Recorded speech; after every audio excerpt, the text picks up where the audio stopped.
Bismillahirrahmanirrahim. Assalamu alaikum, student of class 4. I am Ma'am Lubna. Today we are going to start chapter 9, force and machine, and today's my topic is force and speed. Let's start. What is force? We hear the word force many times in a day, like opening a door, riding a bicycle, lifting an object that we perform in our daily life. And all these require a force. What is force? Consider a ball lying on the ground at the rest. It's not moving. Suppose करें एक player ball pass करता है other player को जो कुछ distance पे खड़ा है. When he kick the ball, we say that he applied the force on the football. Yes, the force is applied on the ball means कि फुटबॉल पे फोर्स अप्लाई की गई है और अदर प्लेयर ने बॉल की मूवमेंट को stop किया है मीन्स कि उसने भी फोर्स अप्लाई की है. Now suppose we have a desk here at the point of A. एक बच्चा डेस्क को मूव करने की कोशिश करता है point A to B. So again, how will he do that? Here, he will push the press toward point B. So इस situation में भी फोर्स अप्लाई होगी जिसकी वजह से डेस्क की मूवमेंट हुई है. ठीक है.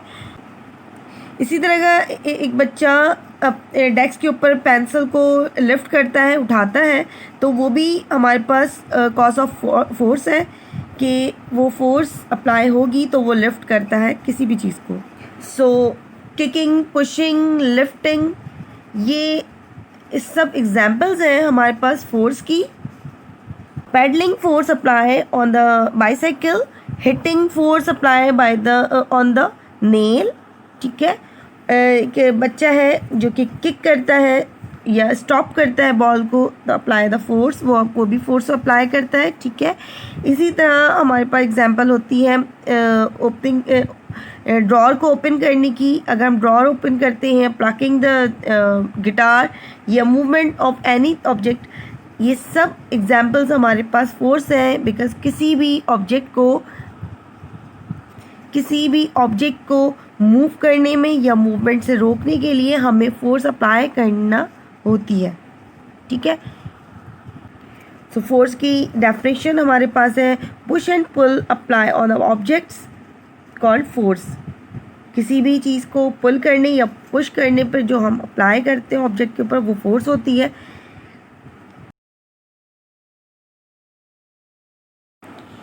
Speed. Student, what is speed?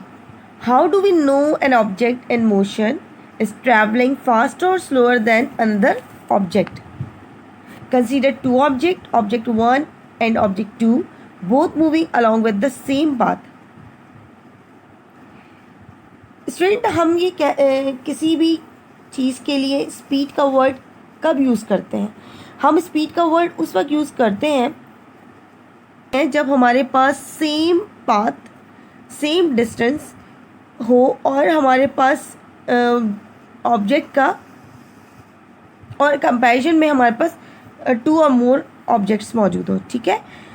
तो student, object 1 and 2 both moving along with the same path. Just by looking at motion, can you tell which one of them is moving faster? Student, object 1 is moving faster as compared to object 2. Hence, we say that the speed of object 1 is fast as compared to object 2.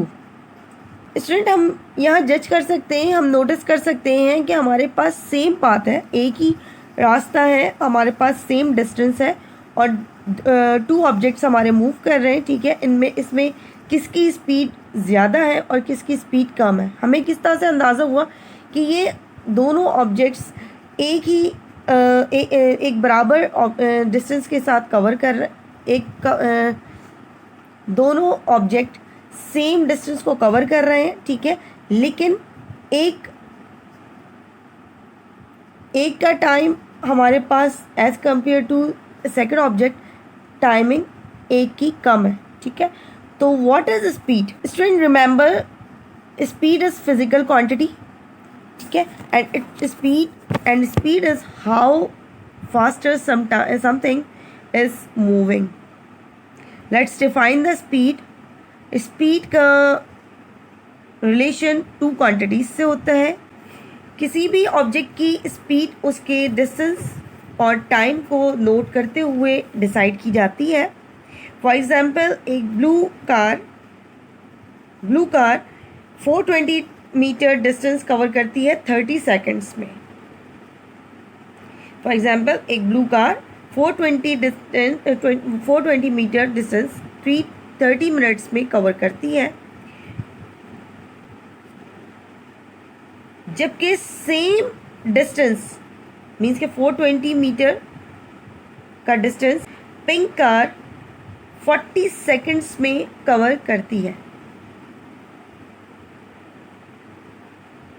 तो student, हमारे पास same distance था, ठीक है, और एक car हमारी 30 seconds में cover करती है 420 मीटर्स को, और एक कार हमारी 40 सेकेंड्स में कवर करती है। तो किसकी स्पीड ग्रेटर है?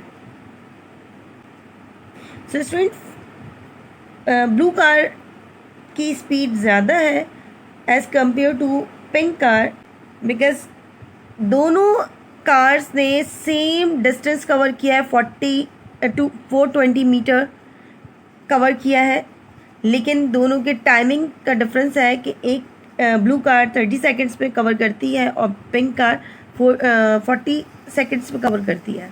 Now student, we are moving toward our copy work. First and most important, you must have to maintain your index, then make a colorful title page of this chapter, and then do the given work from the video. Thank you.